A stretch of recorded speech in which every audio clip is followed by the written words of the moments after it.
Uno, queridos patitos, estamos con Ucronías de Despertaferro, Monarquía Hispánica, número 2, con su precio de 8,95 €.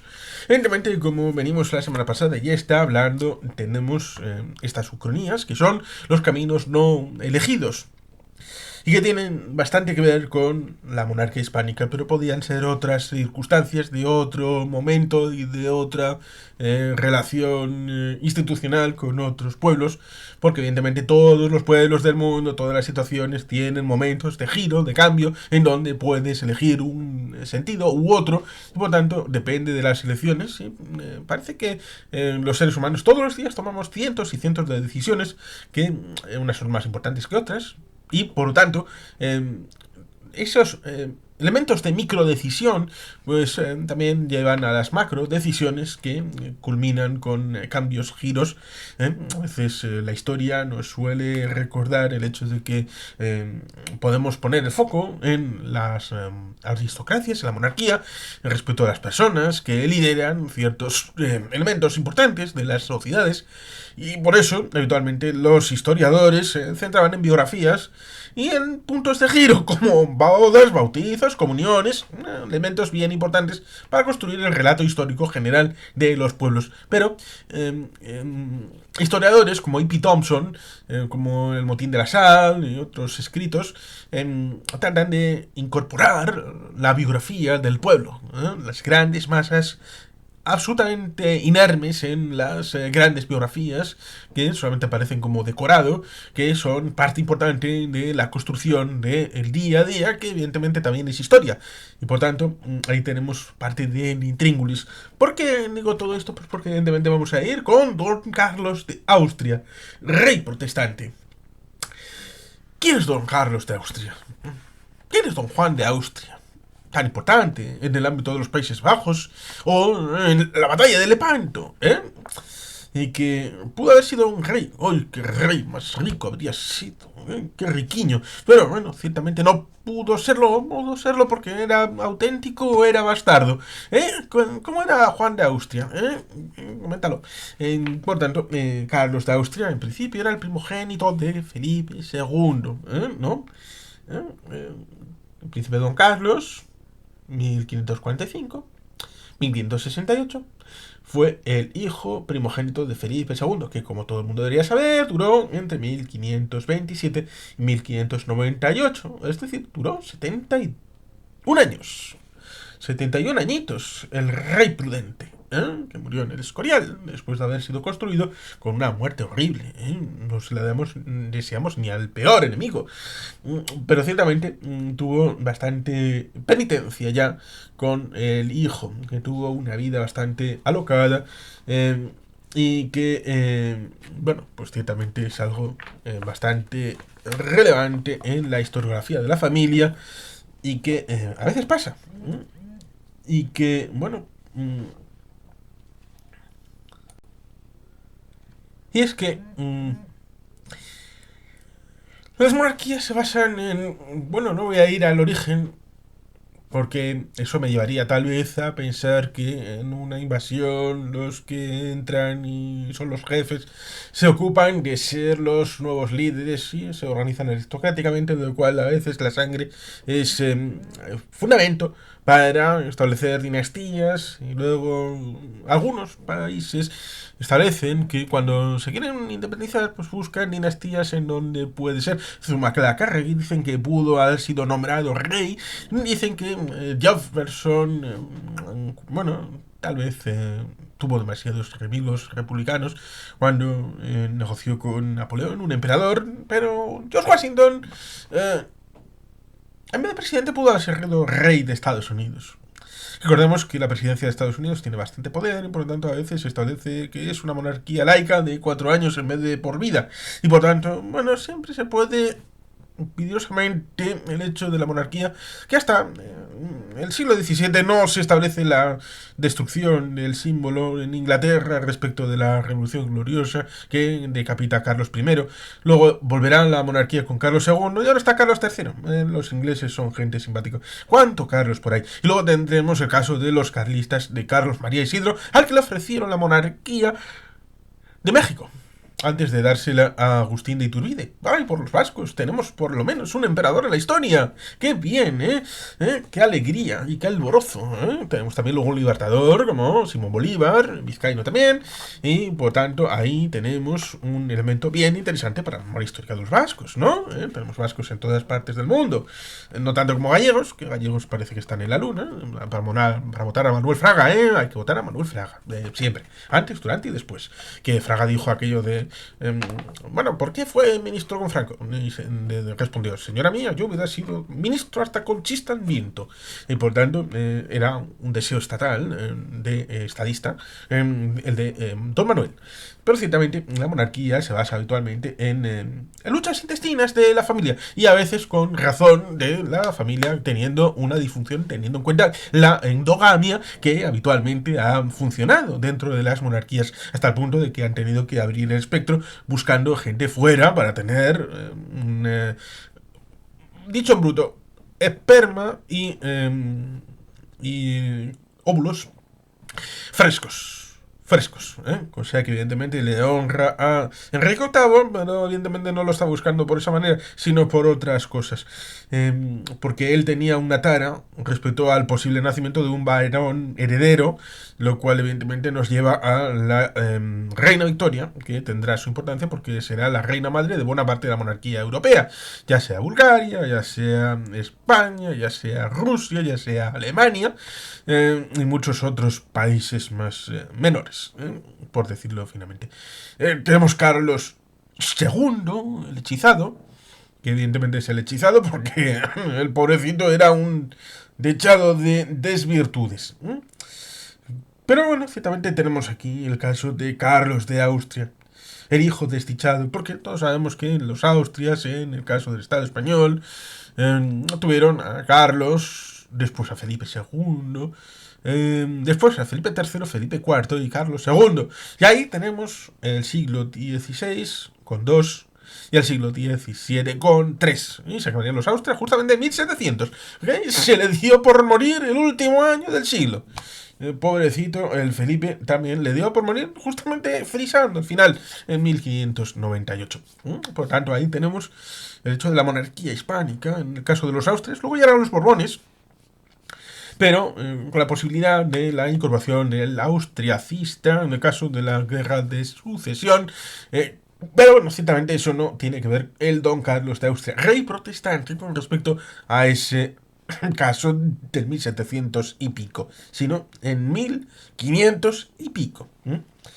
Sería, por lo tanto, aquí tenemos el dibujín del señor don Carlos, que tendría sus problemas intrínsecos y luego también tendría sus circunstancias de compañía en el ámbito de la relación por la monarquía hispánica. Bueno, vamos un poquito por el final, porque en buena medida son relaciones humanas, que evidentemente son bastante salvables o no salvables, pero que casi merece la pena respecto a esto el comentar la última parte, los últimos elementos, como es el hecho de que se produce una circunstancia crítica. Y digamos que en ese momento, pese a la ausencia de elementos ambientales propicios a la malaria, el príncipe sufrió una fuerte recidiva por su paludismo crónico. Aquí está recordando el hecho de que era un débil sanitariamente hablando. y los médicos austríacos intentaron acometer sus fiebres cuartanas. Como Dios y Galeno les dio a entender, la situación cortesana se calmó, de no ser por las constantes peticiones a cargo de Ruiz Díaz de Quintanilla para que se solicitasen con urgencia las reliquias de Fray Diego de Alcalá. Fue el propio Rembert Doens quien le trató para consolarle, prometió la llegada a su cámara del relicario de los tres Reyes Magos. Pese a conocer la imposibilidad de tal empresa y a su desconfianza firme sobre la utilidad de la misma. De esta manera logró mantenerle más o menos tranquilo mientras le sometían a un severo régimen de purgas, sangrías y ausencia de alimentos sólidos, para lo cual casi debían de tenerle atado a la cama, aunque el miedo a la muerte le convertía en ocasiones en un enfermo sumiso. Y aquí viene el asunto de giro, el cambio. En tal circunstancia crítica llegó la petición del príncipe Guillermo de Orange para que se trasladara a los Países Bajos y aceptara la corona de los mismos a petición suya del conde de Egmont, del de Horn, del marqués de Vergés y del conde de Montigny.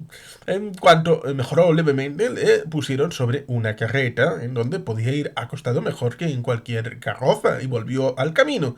En principio, su destino era Bruselas, aunque la presencia demasiado numerosa de tropas españolas en la ciudad aconsejó dirigirse hasta Amberes, villa algo más cercana de la capital imperial, pero igualmente alejada y difícil de acceder por caminos no siempre cómodos para el tránsito de un carromato. El príncipe llegó a la capital flamenca hecho unos zorros y de un humor infernal. La coronación se preparó a toda prisa. Debía realizarse en la catedral de Amberes, a cargo de un Landesbischof luterano en presencia de lo más granado de la nobleza flamenca.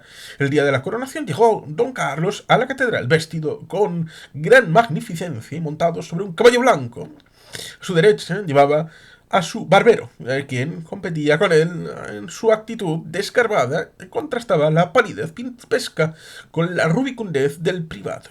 Habían recubierto el coro catedralicio de brocado e improvisado un estrado a pocos metros de su entrada, en donde se colocaron dos sillones, uno para el todavía príncipe y otro para el religioso reformado, además de grandes bancos tras los cuales se situaban los estandartes con las armas de los principales nobles asistentes, calvinistas o luteranos la mayoría, católicos los menos.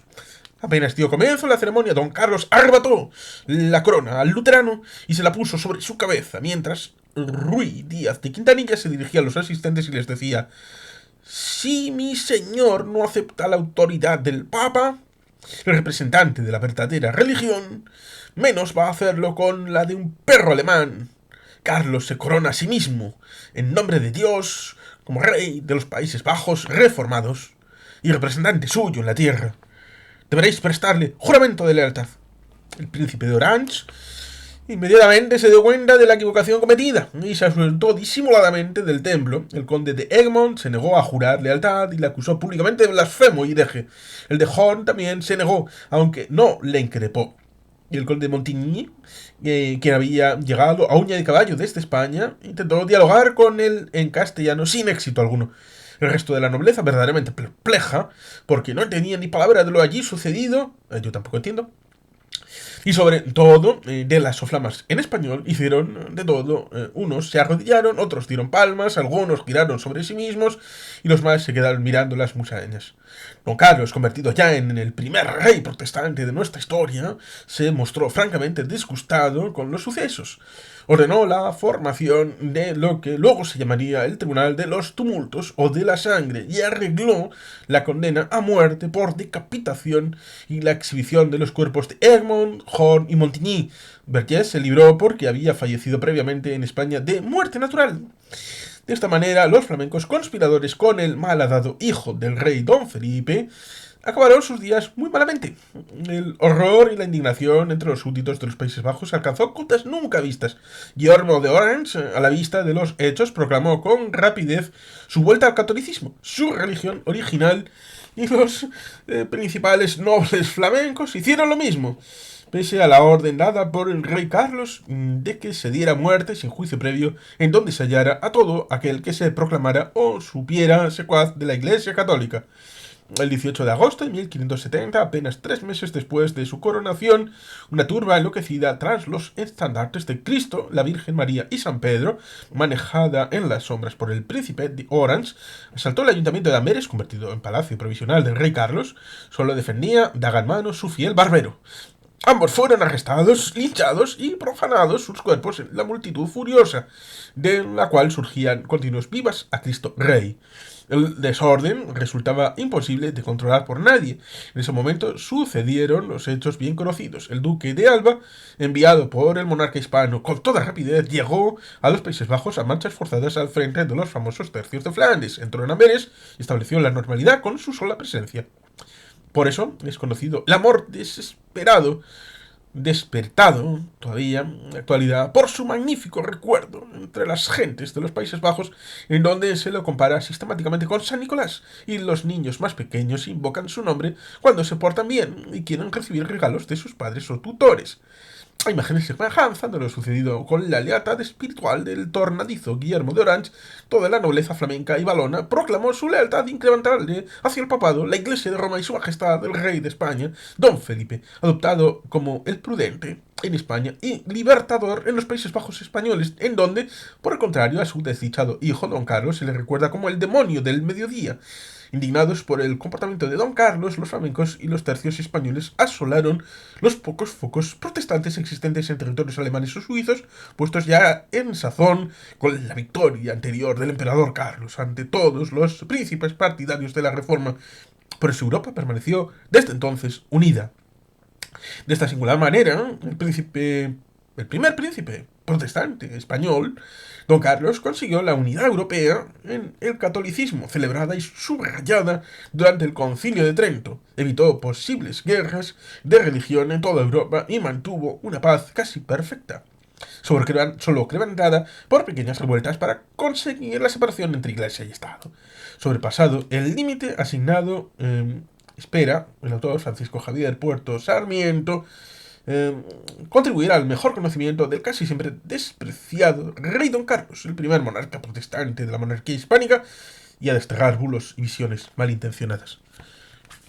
La pregunta, evidentemente, sería: ¿cómo demonios llega el Carlos que debería haber muerto y que en el capítulo de hoy sobrevive y acaba siendo llamado por Carlos de Orange? Evidentemente, como hemos comentado, que Carlos María Isidro, pretendiente carlista en la primera guerra civil, guerra carlista, de 1833 a 1839-40, pues estendado previamente como parte de la familia de la monarquía hispánica a tratar de tener la corona de México. Independiente, pero dentro de una posibilidad estilo Commonwealth, aunque no en la persona del rey Fernando VII. Era el hermano, pero evidentemente podía tener una prestancia respecto de esta situación de Carlos respecto de su padre Felipe II. ¿Cómo es que ese superviviente en la historia que nos ocupa pudo haber sido llamado por Guillermo de Orange, y toda esa evolución posterior referida a que se le va la pinza? Bueno, parece que se le iba la pinza bastante fácilmente, pero evidentemente el asunto está en ese cambio respecto de Guillermo de Orange, que una persona de un tiránico pariente de Donald Trump o pariente de Vladimir Putin, no sé a quién se parece más, es una mezcla de varios de la actualidad. Pues lleva a machacar el asunto de: Guillermo, tienes que volver al cristianismo católico, y Guillermo, tienes que volver a la monarquía hispánica, y por tanto Carlos sería el efebo kryptonitiano que habría destruido el protestantismo en Europa, lo cual ciertamente es alucinante. Una sola persona podría haberlo hecho. Hombre, no sé si ¿tú crees que hubieras podido hacer tan glorioso el papel para los enemigos de España? Es decir, haber sido capaces de infiltrarse con los neerlandeses y haber decapitado la posible rebelión y también la herejía con el ámbito protestantil, y a través de eso haber eliminado la posibilidad protestante en el conjunto de Alemania y de Suiza. O es un poco raro. Pero bueno, ciertamente podían establecerse historias respecto de personajes que mueren temprano. En el ámbito monárquico tenemos la señorita como era Catalina de Foix, ¿no? Catalina de Foix, que se casó en segundas nupcias después de estar con Isabel de Castilla, con el rey Ferran el Católic. Y dicen, sobre todo, una novela de Toti Martínez de Decea que tuvo una descendencia, y esa descendencia podría haber separado los reinos de Castilla y Aragón, porque al ser Castilla parte de la herencia a través de Juana, a través de Juana también respecto de Carlos, Carlos el padre de Felipe II, pues habría mantenido esa sustancia respecto de la desunión, de la unificación en la cabeza de Isabel y Fernando, con la creación de ese vástago a través de Catalina de Foix, en donde el hijo de el señor Ferran el Católic como nuevo heredero de la corona de Aragón. Por tanto, también ahí tenemos una ucronía bastante rica respecto a la monarquía y respecto a los posibles descendientes, no solamente Carlos a través de Felipe II, sino también ahí que viene también el compromiso de Caspe, que previamente ha posibilitado el establecimiento de Ferran el Católico como descendiente, lo cual había tenido un problema en el siglo XV respecto de la herencia, porque había sido coagulada la posibilidad de la herencia porque no había heredero y por tanto los nobles se tuvieron que acordar para hacer esta vía, lo cual me lleva también al caso de Isabel II de Inglaterra. ¿Por qué? Pues sencillo, porque ya no estaba llamada a reinar, sino el hecho de que Eduardo VIII tuvo los problemas que tuvo, Wallis Simpson, 1936, y en diciembre acabará abdicando, y su hermano será el rey Jorge, que fallecerá en 1952 y por tanto ahí entrará en funciones Isabel II y luego Carlos de Inglaterra y tal vez Guillermo en algún momento del futuro cercano. Pero bueno, ciertamente ahí están las formulaciones de los caminos no elegidos. ¿Qué hubiera pasado si Eduardo VIII hubiera seguido siendo rey? Por ejemplo, a través de un sencillo sistema en donde, vamos, que en principio la señorita Wallis Simpson era, entre comillas, viuda, era divorciada, de dos personas. Pero si el servicio secreto británico hubiera servido para matar a esas dos personas de muerte natural, por lo tanto hubieran viudado completamente en el momento previo a contraer nupcias con el señor Eduardo VIII. Porque la Iglesia prevé problemas respecto de una persona que tiene un ex marido en vida.